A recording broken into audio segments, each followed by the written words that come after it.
Tidur berjalan merupakan kelainan perilaku motorik kompleks yang mengganggu tidur malam. Tidur sambil berjalan atau somnambulisme ini diawali dengan stimulasi tiba-tiba saat seseorang sedang tidur gelombang lambat dan puncaknya ditandai dengan aktivitas berpindah tempat dalam kondisi kesadaran yang berubah. Sayangnya bagi sebagian orang, tidur sambil berjalan menjadi hal yang menakutkan. Seperti contoh-contoh berikut di mana orang-orang ini pernah melakukan berbagai insiden tak diinginkan akibat tidur berjalan. Beberapa bahkan berakhir tragis. Dan inilah 7 fenomena tidur berjalan berakhir tragis versi On The Spot.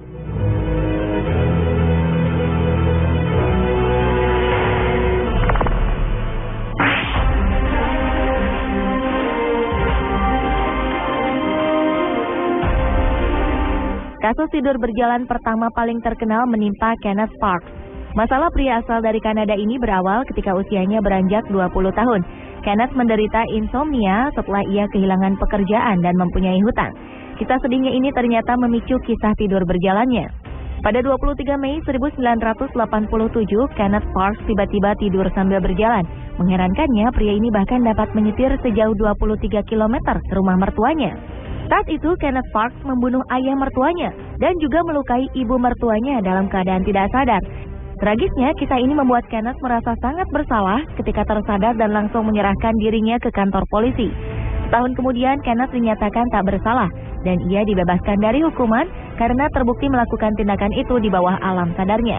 Setelah kejadian tragisnya ini, hubungannya dengan sang istri dan ibu mertua tetap terjaga dengan baik.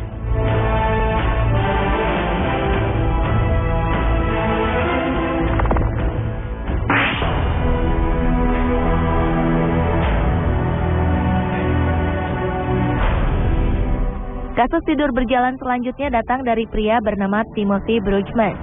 Pria ini diketahui tidak pernah mempunyai riwayat tidur berjalan selama hidupnya. Namun, ia diketahui menderita insomnia cukup mengerikan selama bertahun-tahun tanpa diketahui sebabnya. Oleh karena itu, Timothy memeriksakan keadaan insomnianya ini ke dokter. Dokter memberikan Timothy pil tidur agar membantunya terlelap. Namun ketika Timothy mengkonsumsi pil ini, ia mengalami kecelakaan karena terlelap ketika menyetir. Ketika Timothy mengkonsumsi kembali obat ini, ia ditemukan tewas di luar rumahnya. Ternyata Januari 2009 silam, Timothy diduga tidur berjalan pada malam hari setelah mengkonsumsi pil tidur. Malangnya, pria ini keluar dari rumahnya tanpa mengenakan pakaian. Padahal keadaan cuaca saat itu sangat dingin di musim salju. Suhunya mencapai minus 16 derajat Celcius. Keesokan harinya, Timothy ditemukan tewas membeku di depan rumahnya.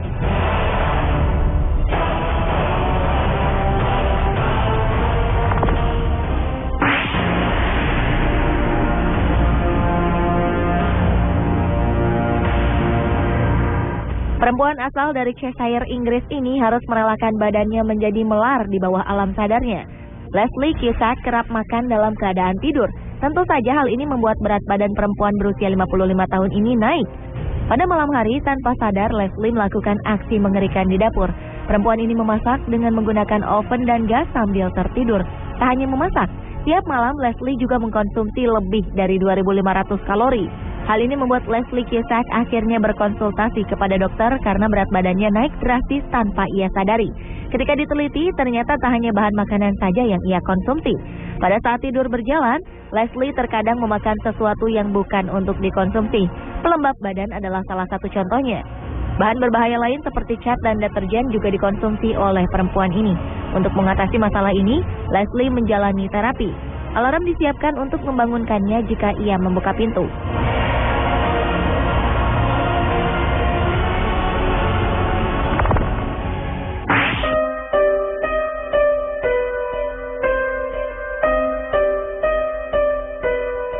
Kisah tragis berikutnya datang dari Jules Lowe. Oktober 2004 lalu, sang ayah Edward Lowe ditemukan tewas di kebunnya setelah mendapat 90 pukulan cukup parah di tubuhnya.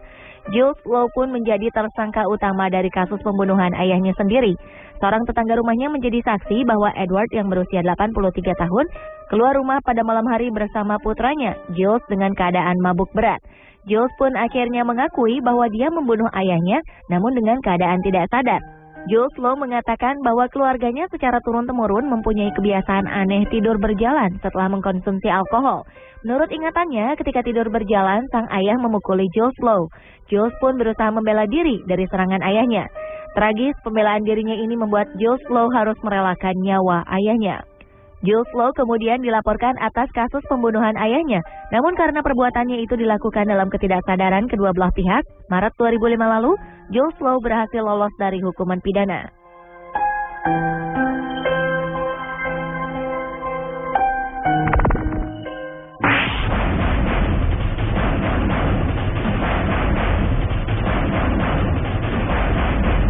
Selama bertahun-tahun, James Curran telah terbiasa dengan kebiasaan anehnya tidur sambil berjalan.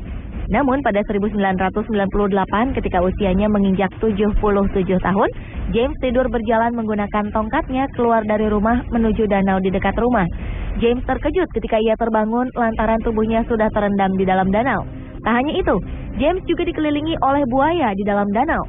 James berusaha untuk tetap tenang dan mencoba meminta bantuan dengan cara berteriak meminta pertolongan. Syukurnya, tongkat yang ia bawa pada saat tidur berjalan ternyata bermanfaat untuk menjaganya dari terkaman buaya-buaya di sekitarnya. Tak lama kemudian, salah satu tetangga James menyadari teriakannya dan segera menghubungi polisi setempat. Polisi pun segera datang untuk menyelamatkan James dan mengusir buaya-buaya itu dengan lampu senter. James pun selamat dan hanya mengalami beberapa luka kecil pada saat ia memasuki danau.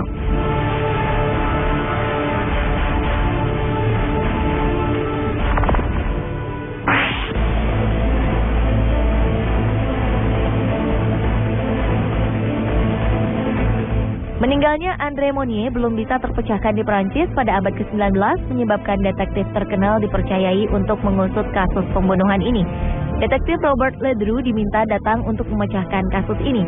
Namun setelah melakukan penelitian, alangkah terkejutnya sang detektif ketika ia menyadari bahwa pelaku pembunuhan telah menembakkan peluru ke jari kakinya. Dan betapa khawatirnya sang detektif ketika mengetahui karena ketika ia terbangun dari tidurnya, ia menemukan jari kakinya terluka dan isi peluru pada senjatanya berkurang. Mengetahui dan bukti fakta dari kasus ini, akhirnya ia menyerahkan diri kepada polisi. Namun, karena polisi mengetahui kasus pembunuhan ini terjadi di bawah alam sadar sang detektif, Ledru pun tidak ditahan. Ia hanya diasingkan keluar kota. Detektif Ledru pindah bersama penjaga dan perawat, karena masyarakat menganggapnya tak aman jika ia terus berada di dalam kota.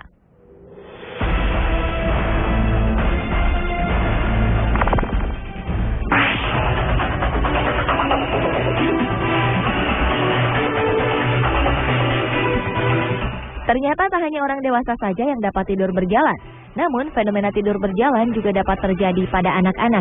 Diketahui persentase dari kebiasaan tidur berjalan pada anak-anak bahkan lebih tinggi dari orang dewasa. 17% dari anak kecil berumur 4-8 tahun dinyatakan pernah mengalami tidur berjalan, walaupun hanya sekali. Kejadian ini terjadi pada bocah laki-laki bernama Stuart Miller. September 1993, bocah berumur 8 tahun ini mengalami tidur berjalan. Ia bangun dari tempat tidurnya menuju jendela untuk keluar dari jendela tersebut. Naas, bocah ini terjatuh dari rumahnya yang terletak di lantai 4. Tak lama setelah kejadian ini, nyawanya berhasil diselamatkan. Sayangnya, kejadian ini membuat Stuart menjadi lumpuh dan harus duduk di kursi roda. Ketika mendengar kejadian ini, pihak pengadilan segera memerintahkan apartemen tempat Stuart tinggal mengganti jendela rumah mereka dan memberikan Stuart uang ganti rugi sebesar $2 juta atau senilai 23 miliar rupiah.